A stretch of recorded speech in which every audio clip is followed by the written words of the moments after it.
जय माता दी दोस्तों, आज के वीडियो में मैं शेयर कर रही हूँ वट सावित्री व्रत की पूजा विधि। सर्वप्रथम हमने यहाँ पे थोड़ा सा साफ सफाई जो है वो करके गमला रख लिया है। उसके बाद गमला के आगे जो है वो थोड़ा सा हम गीला करके कपड़ा जो है वो पोंछ रहे हैं। आप जो हल्दी है उससे भी शुद्धिकरण कर सकते हैं या कच्ची जगह है तो गाय के गोबर से भी लीप सकते हैं। उसके बाद हमने यहाँ पे जो गमला रखा है जिसमें डाल लगी हुई है वट की, उसके आगे हमने यहाँ पे एक छोटा सा स्वास्तिक जो है वो बना लिया है। आप यहाँ पे अपनी कोई भी मनपसंद जो रंगोली है वो डाल सकते हैं। हल्दी से डाल सकते हैं, चावल से डाल सकते हैं, आटा से डाल सकते हैं।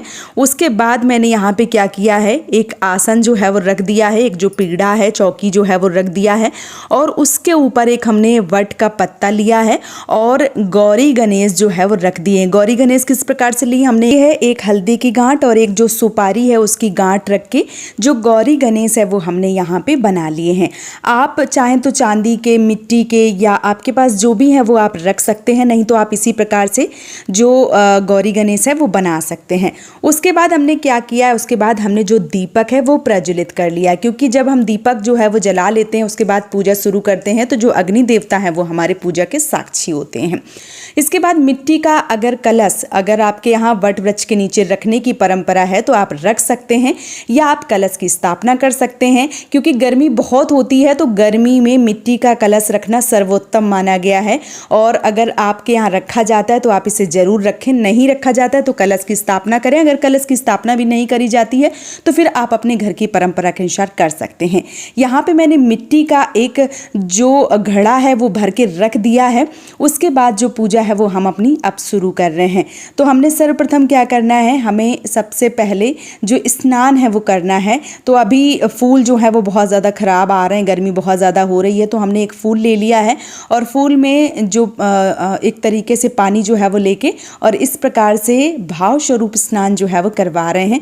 तो आपको दीपक को, वट वृक्ष की डाल को, साथ ही साथ गौरी गणेश को, सबको जो स्नान है वो करवाना है। इसके बाद जहाँ पे आपको माता जी हैं वहाँ पे रोली कुमकुम का और जहाँ पे देव हैं वहाँ पे आपको जो एक तरीके से चंदन है उसका तिलक करना है, हल्दी लगाना है, चावल लगाना है, रोली लगाना है। इस प्रकार से आपको सबका तिलक जो है वो करना है।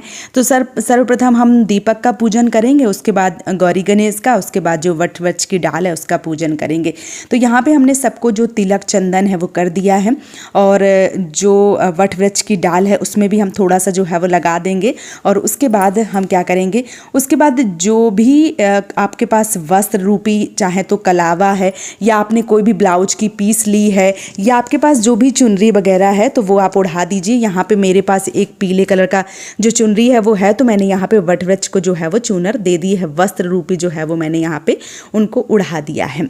तो आपके पास है तो आप भी उड़ा सकते हैं। इसके बाद ये होता है ऐपन। ऐपन की महत्वता बहुत ज़्यादा होती है। ऐपन के जो हाथ हैं वो लगाए जाते हैं 3, 5, 7 जिस भी प्रकार से आप लगाना चाहते हैं तो आप लगा सकते हैं इसमें।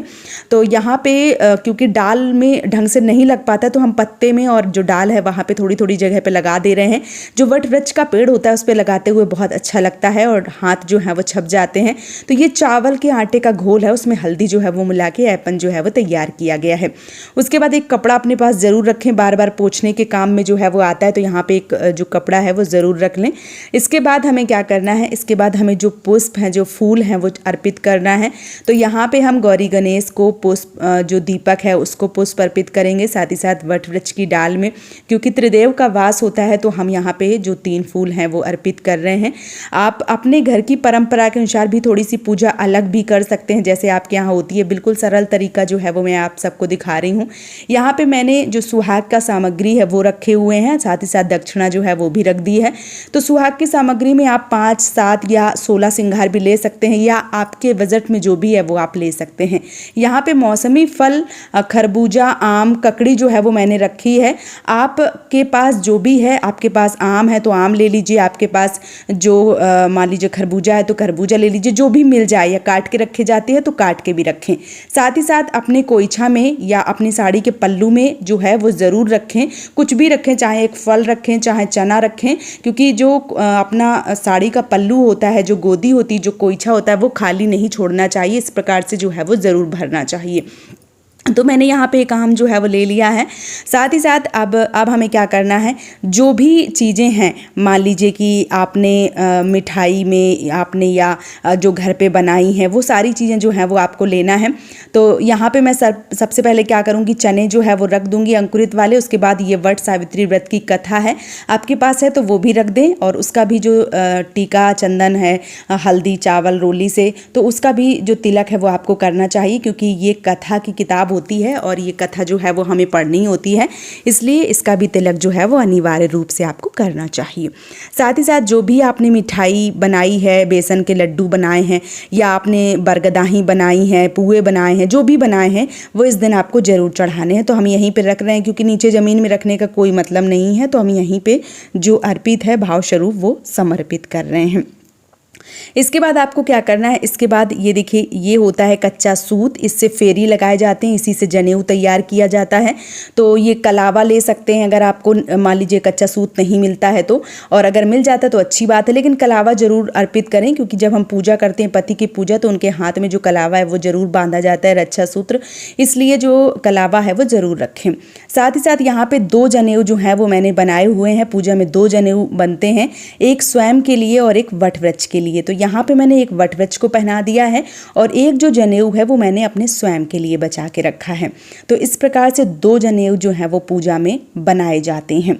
इसके बाद आपको क्या करना है, इसके बाद जो फेरी या परिक्रमा जो है वो लगाई जाती है, तो 2 चीज़ों से लगाई जाती है, चाहे कोई ड्राई फ्रूट्स ले लें, चाहे आप पैसे ले लें, टॉफ़ी ले लें, या आपके पास सिंगार की चीज़ें जो भी हैं उससे फेरी परिक्रमा जो है वो लगाई जाती है। तो यहाँ पे मैंने जो किशमिश है वो रखी हुई है, आप कोई भी मेवा जो है वो ले सकते हैं, चना के साथ मिक्स करके, मतलब 2 चीज़ों से फेरी जो है वो लगाई जाती है। तो चना के साथ मिक्स करके जोड़ी से जो परिक्रमा है वो आप इससे दे सकते हैं, नहीं तो आप जिस भी चीज़ जो भी आपको आसानी से मिल जाए उससे आप दे सकते हैं। यहाँ पे थोड़ी सी चीनी ली है, क्योंकि चीनी जो है वो पानी में डाल के शरबत जो है वो आज के दिन चढ़ाने का विधान होता है, इससे पति पत्नी में प्रेम जो है, स्नेह जो है वो बढ़ता है। तो यहाँ पे हम लोटा में भाव स्वरूप थोड़ी सी चीनी जो है वो डाल के और वट वृक्ष में जो है वो अर्पित करेंगे। तो आप इस दिन जो शरबत है वो जरूर चढ़ाएं। कमाल देखिए, छोटा सा ही उपाय है और बहुत ज़्यादा कारगर साबित होता है। पति पत्नी में अगर अनबन रहती है, प्रेम नहीं है, तो ये शरबत जो है वो जरूर चढ़ाएं। साथ ही साथ जो चने हैं, चने का विशेष महत्व है, क्या है उसके लिए मैंने अलग से वीडियो बना रखी है। अब आपको ये चने जो है वो हाथ में लेने हैं और कथा जो है वो सुननी है। कथा आप फेरे के पहले भी सुन सकते हैं, आप बाद में भी सुन सकते हैं। कई बार क्या होता है, हम अकेले पड़ जाते हैं और बहुत सारे लोग कथा कह रहे होते हैं, समझ में नहीं आता अब क्या करें, तो कथा सुन के भी फेरे जो है वो लगाए जा सकते हैं, या फेरी लगा के भी कथा जो है वो सुन सकते हैं। तो हाथ में चना लेके कथा जो है वो सुने, क्योंकि चने का विशेष महत्व है। और जब कथा जो है वो पूरी हो जाती है तो ये जो चने होते हैं, ये चने हम वट वृक्ष के नीचे ही समर्पित कर देते हैं। घर पे पूजा कर रहे हैं तो घर पे भी समर्पित कर दें। उसके बाद जो फेरी या परिक्रमा है वो आप लगाएं, तो कच्चा सूत जो है वो लेके आपको गांठ नहीं बांधना है। मैंने ये अपने अलग से एक वीडियो में बताया है किस प्रकार से आपको लगानी है। देखिए, घर पे भी अगर लगा रहे हैं तो आपको अच्छे से जो डाल है उसमें फंसा देनी है, और उसके बाद घड़ी की जो सुई होती है उस प्रकार से आपको जो फेरी या परिक्रमा है वो लगाना है। तो मैंने यहाँ पे थोड़े से चने जो हैं वो अपने एक मान लीजिए पल्लू में बांध लिए हैं, क्योंकि खाली हम परिक्रमा या फेरा जो है वो नहीं लगा सकते हैं, इसलिए आप भी चाहे तो फल या जो भी चने हैं वो आप लगा के और फेरी जो है वो लगाना प्रारंभ करें। तो यहाँ पे फेरी या परिक्रमा जो है वो लगाना मैंने प्रारंभ कर दिया है। तो फेरी या परिक्रमा जो है वो आप संपूर्ण तरीके से लगाएं। उसके बाद जो भी धागा बच जाए या जो भी कम हो जाए, जिस भी प्रकार से आपका हो जाता है, उसके लिए अलग अलग वीडियो जो है वो मेरे चैनल पे पड़े हैं, आप देख सकते हैं। तो आप फेरी या परिक्रमा जो है वो इस प्रकार से लगा सकते हैं। इसके बाद जो वट वृक्ष है उसके गले जो है वो मिला जाता है, तो आपको गले जो है वो जरूर मिलना। गले मिलने के बाद आपको आरती करनी है, तो चाहे आप धूप की आरती कर सकते हैं, चाहे कपूर की आरती कर सकते हैं। आप जिस भी प्रकार से जो भी आसानी से मिल जाए उससे आपको आरती जो है वो जरूर करनी है। आरती करने के बाद आचमन किया जाता है, हाथ में इस तरीके से जल लेके संपूर्ण पूजा जो है वो पूर्ण हुई, इस प्रकार से जो आचमन है वो किया जाता है। उसके बाद चने और ये जो फल होता है वट वृक्ष का वो लेके और अपना जो व्रत है वो पूर्ण किया जाता है। और इसके बाद आपको मैंने यहाँ पे दक्षिणा जो है वो चढ़ा दी है। और दक्षिणा चढ़ाने के बाद जो पंखा है वो मैं यहाँ पे हवा जो है वो ज़रूर करना है, सेवा भाव जो है वो वट वृक्ष की ज़रूर करें। उसके बाद जो पूजा है वो आपकी समाप्त हो जाती है। भगवान को प्रणाम करें, आपकी पूजा में कोई भी त्रुटि रह गई हो तो भगवान उसे माफ़ करें। तो आज का पूजा का ये वीडियो कैसा लगा है आप मुझे ज़रूर बताइए। वीडियो पसंद आया है तो सब्सक्राइब करें, इस चैनल को ज़्यादा से ज़्यादा सपोर्ट करें। जय माता दी।